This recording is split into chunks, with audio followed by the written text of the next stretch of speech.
Berikut sejarah tentang Kampung Naga.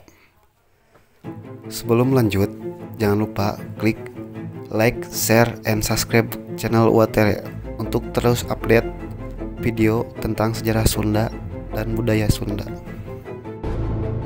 Kampung Naga adalah sebuah perkampungan tradisional Sunda yang terletak di Kabupaten Tasikmalaya, Jawa Barat.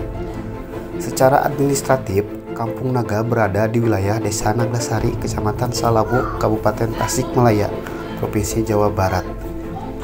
Dengan luas tanah kurang lebih 4 hektar, Kampung Naga telah digunakan untuk perumahan penduduk, pekarangan, kolam ikan, dan selebihnya digunakan untuk pertanian. Ada beberapa versi yang menjelaskan mengenai sejarah Kampung Naga.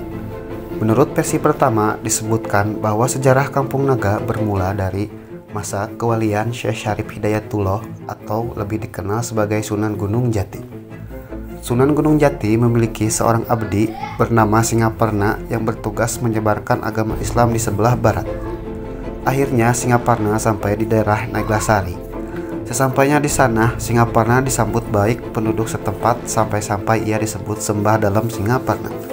Suatu hari Singaparna mendapat petunjuk untuk bersemedi. Konon dalam persemedian tersebut, Singaparna mendapat petunjuk bahwa ia harus mendiami salah satu tempat di desa Naglasari. Singaparna kemudian mendirikan bangunan Bumi Ageng sebagai tempat tinggal dan merupakan rumah pertama yang berdiri di sana. Daerah ini kemudian dikenal sebagai Kampung Naga. Akan tetapi masyarakat Kampung Naga sendiri tidak meyakini kebenaran versi sejarah tersebut. Lebih lanjut, versi kedua merupakan hasil wawancara yang diperoleh dari penduduk yang tinggal di Kampung Naga. Berdasarkan hasil wawancara itu diperoleh keterangan bahwa sejarah Kampung Naga pada zaman dahulu ditulis pada daun lontar. Namun konon sekitar tahun 1950-an, lebih tepatnya saat DI atau TII Jawa Barat bergelora, Kampung Naga dibakar habis oleh pemimpin DI atau TII. Kartusio dan dokumen-dokumen yang berisi tulisan mengenai Kampung Naga juga ikut terbakar. Diakui pula oleh kuncen atau juru kunci setempat bahwa Kampung Naga saat ini sudah sulit dilacak. Sebab pada zaman dahulu orang tua Kampung Naga tidak secara terbuka memberitahukan informasi mengenai asal-usul leluhur mereka.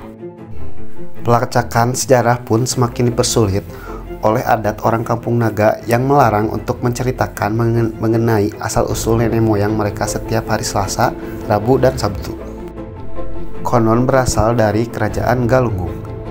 Menurut penjelasan Bapak Harun Ar-Rajid, Kasih Kebudayaan Mukanwil Depdikbud Tasikmalaya mengacu pada bukti-bukti sejarah kepurbakalaan yang ada. Diperkirakan masyarakat Kampung Naga berasal dari Kerajaan Galunggung. Kerajaan Galunggung adalah kerajaan yang terletak di sekitar Tasikmalaya, Jawa Barat sejak zaman Hindu. Pada zaman itu, lahan pertanian di Kerajaan Galunggung semakin lama semakin sempit dan kesuburan lemah mulai berkurang.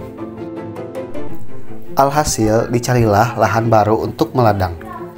Para peladang ini kemudian mendapat tempat baru di sebelah timur Kerajaan Galunggung dan menetap di tepian Sungai Ciulan. Konon, tempat baru inilah yang menjadi cikal bakal terbentuknya Kampung Naga. Sistem kepercayaan penduduk Kampung Naga mengaku bahwa mereka beragama Islam. Tersebarnya Islam di Kampung Naga sendiri bermula pada abad ke-17. Saat itu, kerajaan-kerajaan Islam diketahui telah menyebar di Jawa Barat. Sejak itu, berbagai kegiatan seperti pengajian pun mulai dilaksanakan di Kampung Naga. Pengajaran mengaji bagi anak-anak di Kampung Naga dilakukan pada malam Senin dan malam Kamis. Sementara pengajian bagi orang dewasa dilaksanakan setiap malam Jumat. Kendati agama Islam sudah sangat berkembang di sana, kepercayaan masyarakat mengenai makhluk halus masih dipegang kuat. Penduduk Kampung Naga percaya adanya jurig cai, yaitu makhluk yang tinggal di air atau sungai. Lalu mereka juga mempercayai adanya ririwa, yakni makhluk halus yang suka mengganggu manusia pada malam hari. Sistem kemasyarakatan. Menurut catatan terakhir, Kampung Naga berpenduduk 314 jiwa yang menghuni 105 rumah. Orang Kampung Naga yang masih tinggal di kampung tersebut masih sangat memegang kuat adat istiadat warisan nenek moyangnya. Di Kampung Naga juga ada dua macam sistem kepemimpinan, yaitu formal dan non-formal. Kepemimpinan formal yaitu kepemimpinan yang termasuk ke dalam struktur dalam organisasi desa yaitu RK dan RT. Sementara itu, kepemimpinan non-formal disebut juga kepemimpinan adat, yakni khusus pemimpin adat istiadat yang berlaku dan harus tetap dipertahankan dan dilaksanakan. Umumnya kepemimpinan adat dipegang oleh kuncen setempat, di mana secara turun-temurun kuncen hanya boleh dijabat oleh laki-laki.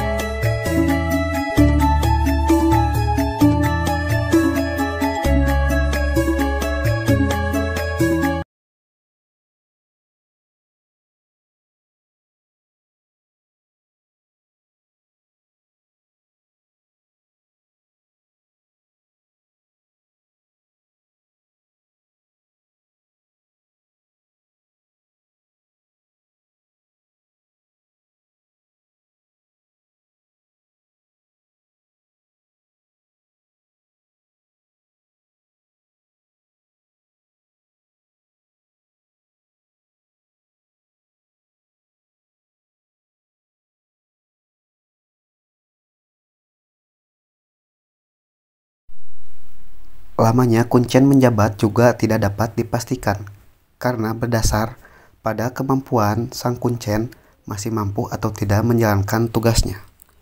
Demikianlah cerita singkat tentang sejarah Kampung Naga, kampung tradisional Sunda yang masih memegang erat kepercayaan di tengah zaman modern atau teknologi sekarang. Untuk terus update tentang video tentang sejarah Sunda dan kebudayaan Sunda, jangan lupa klik tombol subscribe. Terima kasih.